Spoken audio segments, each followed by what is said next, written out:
From hiding Biden to hiding your guns. That's what we're talking about today. Welcome to the channel. This is where we apply logic and conviction to news, politics, culture, whatever else we need to pay attention to. I'm C. Scott, and this is my view.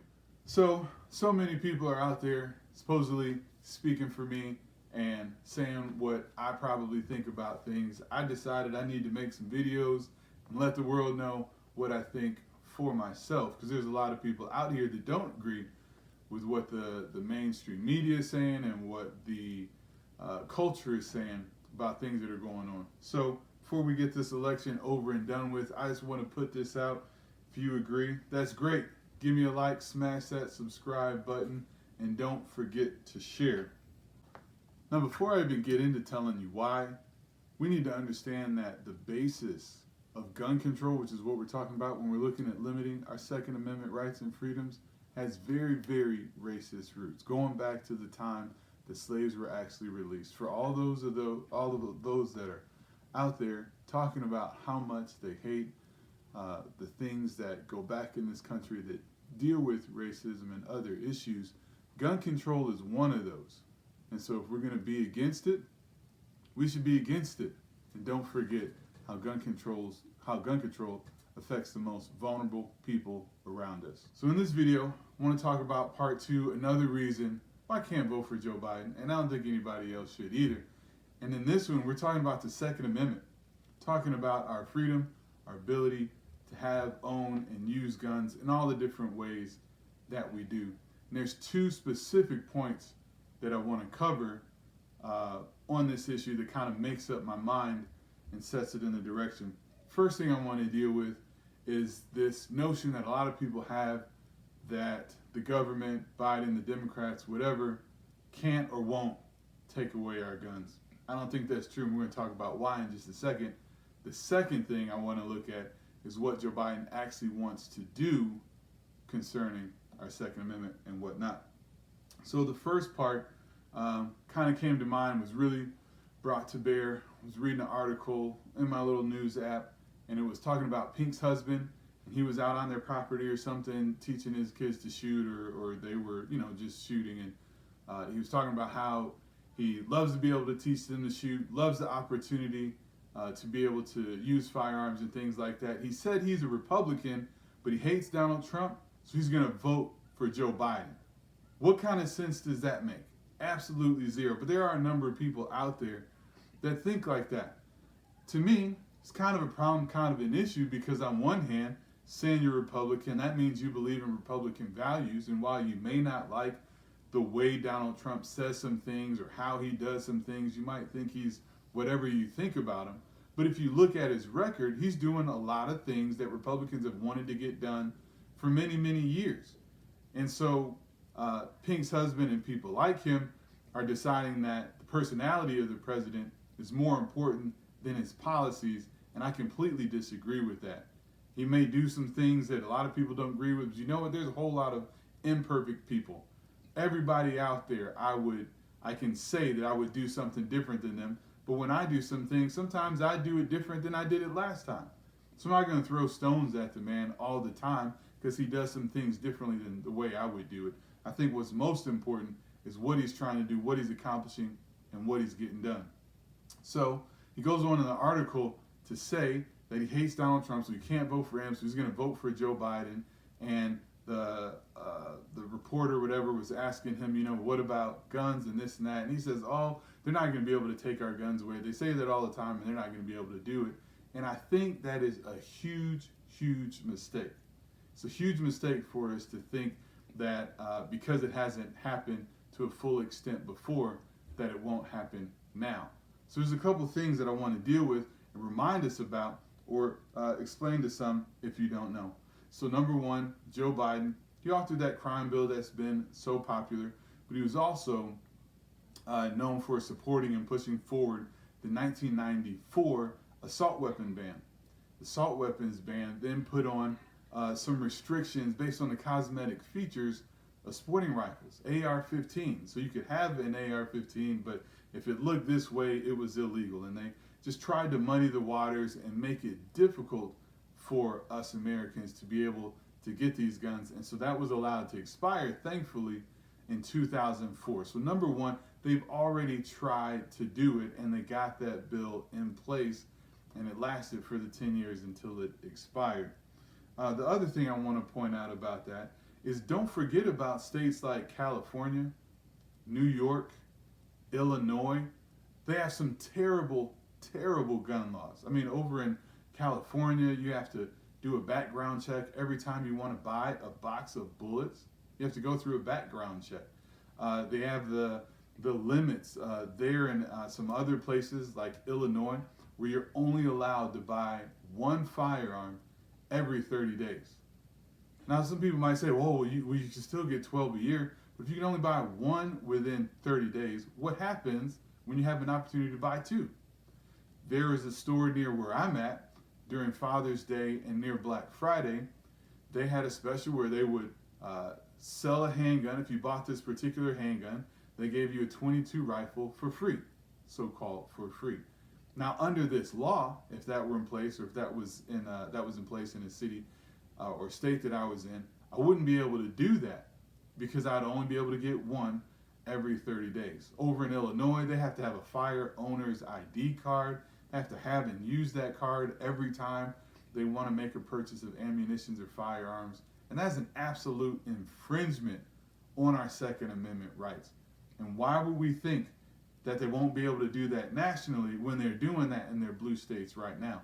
You also look at New York, got old Governor Cuomo over there famously saying, no one needs 10 bullets to kill a deer, as if all of our firearm rights are related to hunting. They're not. We can do another video on that another time.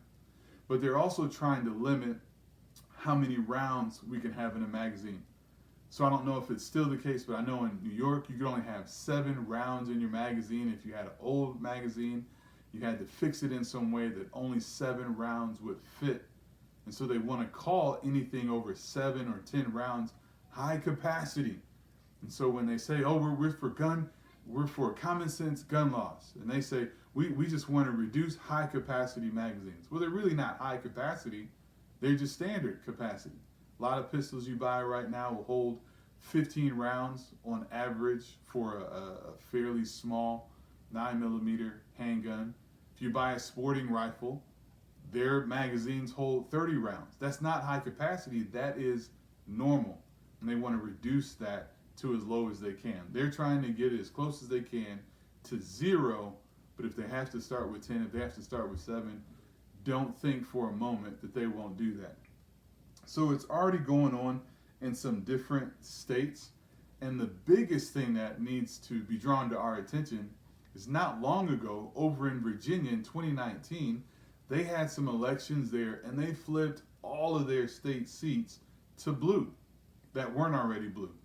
And so they had the governorship, they had their state house, and their state senate. And what did they do as soon as those people got in office? They put in all types of gun restrictions. Go over to your web search engine and just put in Virginia gun laws. They had new gun laws that went into effect July 1st of this year. So starting July 1st of this year, they can only buy one firearm every 30 days. They have just all these restrictions on what you can buy. They also have a thing in there where different cities or counties can make different gun laws.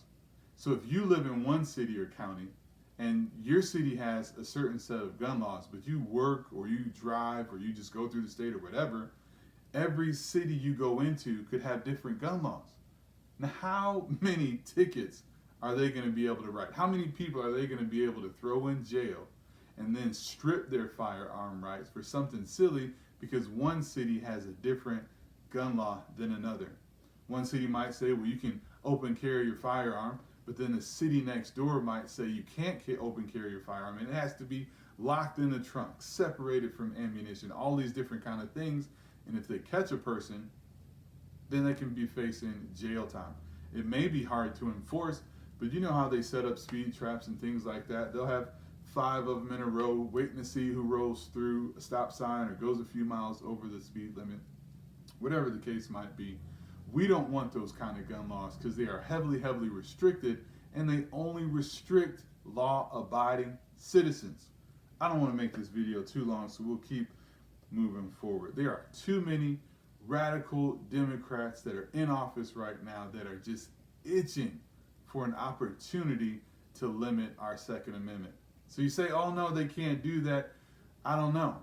But they're closer than ever to being able to pull off their dream, which is to get rid of the Second Amendment. If they can't get rid of it, just know that they will limit it as much as they can to where it becomes so ridiculous that nobody will want to exercise their rights because it costs too much or it's just too difficult. The second thing that I want to look at is what Joe Biden wants to do in particular. Now, before we do that, I want to let you know again, I'm new here to the YouTube and I'm trying to get these videos out before Election Day. So there's a bunch of stuff that I don't know how to do yet. So I don't know how to put the links in there and put other videos in the card. So please go and look for the other videos. Anything that I'm saying, you can look it up online, be able to find out for yourself. I'll be getting there soon. Hope you hang out with me. Don't forget, like, sub, share, and comment down below. Let me know how I'm doing. So let's get back to part number 2. I want to go to Joe Biden's website, look at what he said, look at what he's trying to do, so that you know I'm not trying to make it up. It's not some scare tactics or whatever else. This is what Joe Biden wants to do. And even before we look at his website and what he wants to do, don't forget that he said he was going to name Francis O'Rourke, aka supposedly Beto, out of Texas, the one that said, yeah, we're going to take your AK-47. Joe Biden said he's going to put him in charge of the ending gun violence epidemic stuff that he wants to do and that he wants to enact. So he's going full-fledged, full bore on ending your Second Amendment rights. It doesn't matter if you are a concealed carrier for your personal protection. Doesn't matter if you just want to keep a gun at home to keep your family safe. Doesn't matter if you're a recreational shooter or a hunter. All of our rights will be negatively affected if Joe Biden were ever elected. So according to his site, what they want to do is say it's within our grasp to end gun violence. And I don't understand why these people never get it through their minds that the more gun laws they put in place makes it easier for criminals to do what criminals want to do.